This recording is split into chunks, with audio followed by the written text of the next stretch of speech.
رب العالمین۔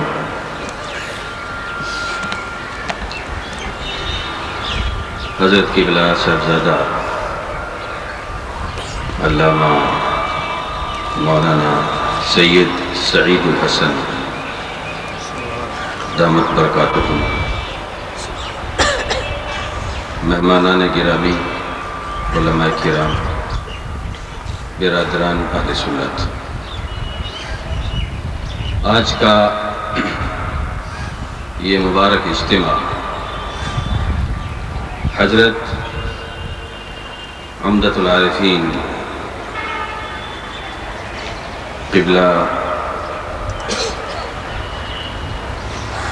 حضرت پیر ارشاد حسین صاحب رحمۃ اللہ علیہ تعالیٰ کے چہلم کے سلسلے میں منعقد ہوا ہے۔ وقت بہت تھوڑا ہے اور علماء کرام بحمدی تعالیٰ ان سے تعلق رکھنے والے کافی تعداد میں اسٹیج پر تشریف رکھتے ہیں۔ صرف 5 منٹ کے لیے چند باتیں آپ کی خدمت میں عرض کروں گا، صرف 5 منٹ کے لیے۔ قرآن کریم میں اللہ رب العالمین نے اپنے مقبول بندوں کی تعریف فرمائی، ان کا ذکر فرمایا اور اعلان فرمایا کہ تم لوگ خبردار رہو، ہوشیار ہو کر، متوجہ ہو کر میرا یہ فرمان سنو کہ اللہ کے جو اولیاء ہیں ان پر کوئی خوف نہیں، نہ وہ غمگین ہوں گے۔ اللہ کے اولیاء کون ہیں؟ قرآن کریم نے خود ہی بیان فرمایا، الذین آمنوا وکانوا یتقون، کہ اللہ کے اولیاء وہ ہوتے ہیں جن میں 2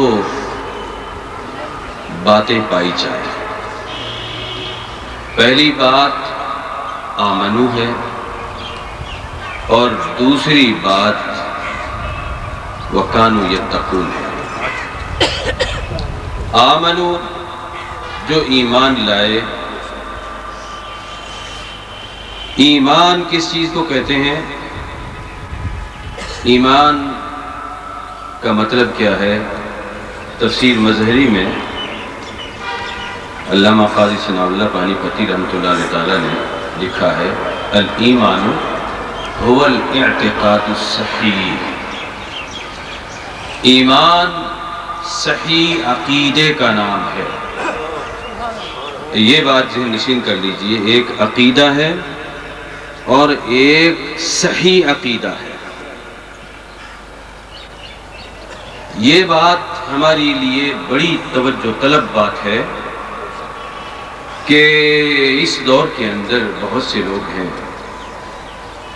جو اپنے آپ کو اہل سنت کہتے ہیں، لیکن ہمیں یہ دیکھنا ہوگا کہ کون سے ایسے لوگ ہیں جن کا عقیدہ واقعی ایسے ہی صحیح ہے جیسے اہل سنت کا ہونا چاہیے۔ اس کے بعد اگلی بات کی طرف توجہ دینے کی ضرورت ہے، ان کا تقوی دیکھنے کی ضرورت ہے، ان کا عمل دیکھنے کی ضرورت ہے، ان کے باقی جس قدر بھی اوصاف ہیں ان کا نمبر بعد میں آتا ہے۔ پہلا نمبر تو ایمان کا ہے، اور ایمان کے معنی اعتقاد صحیح کے ہیں، اور اعتقاد صحیح وہی ہے جس کو ہم عقیدہ اہل سنت و جماعت کہتے ہیں۔ جس عقیدے کی ترجمانی اس بر صغیر کے اندر حضرت داتا گنج بخش رحمۃ اللہ علیہ تعالیٰ نے فرمائی، حضرت خواجہ غریب نواز رحمۃ اللہ علیہ تعالیٰ نے فرمائی، حضرت خواجہ نظام الدین محبوب الہی رحمۃ اللہ علیہ نے فرمائی، حضرت شاہ عبدالحق محدث دہلوی نے فرمائی، حضرت شیخ احمد سرہندی مجدد الفسانی رحمۃ اللہ علیہ نے فرمائی، اور بریلی کے تاجدار مجدد دین و ملت امام احمد رضا رضی اللہ تعالی عنہ وعنہم اجمعین نے فرمائی۔ یہ اہل سنت و جماعت کے اکابرین ہیں، ان کے عقیدے کے مطابق جو لوگ عقیدہ رکھنے والے ہیں ہم انہیں اہل سنت سمجھتے ہیں، اور ان سے ہٹنے والے اپنے عقیدے کی اصلاح کریں۔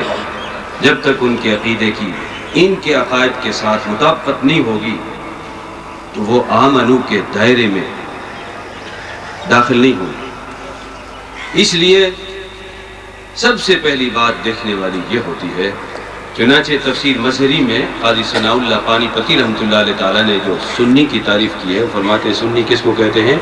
سب سے پہلے جو کتاب الہی کو حجت مانتا ہو، جو سنت رسول حدیث مصطفیٰ کو حجت مانتا ہو، اور اجماع کے اوپر اس کا اعتقاد ہو۔ صحابہ کا اجماع ہے، ائمہ مجتہدین کا اجماع ہے، امت کے علماء فقہا کا اجماع ہے، جو ان کے اجماع کو مانتا ہے قرآن اور سنت کے بعد وہ اہل سنت ہے۔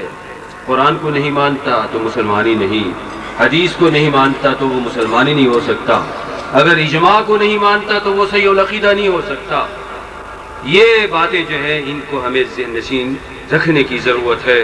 آخری بات جو عرض کرنا چاہوں گا وہ یہ ہے کہ الحمدللہ حضرت پیر صاحب رحمۃ اللہ علیہ تعالیٰ کے ساتھ جو ہماری نشست و برخاست ہوتی تھی، خدا کے فضل و کرم سے ہم نے انہیں عقیدے کا نہایت پکا پایا تھا۔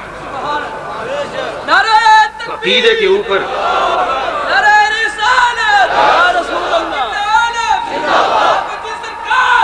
بڑی سختی کے ساتھ متسلب، یعنی جتنا بھی آپ کسی کو عقیدے کا پکا کہہ سکتے ہیں، بحمدی تعالیٰ ان کا عقیدہ اس قدر پختہ اور صحیح العقیدہ، صحیح اہل سنت اور اہل سنت کے ساتھ محبت کرنے والے علماء کے ساتھ ان کی نہایت ہمدردیاں اور شفقتیں ہوتی تھیں، اور اسی چیز نے علماء کو ان کے قریب کیا۔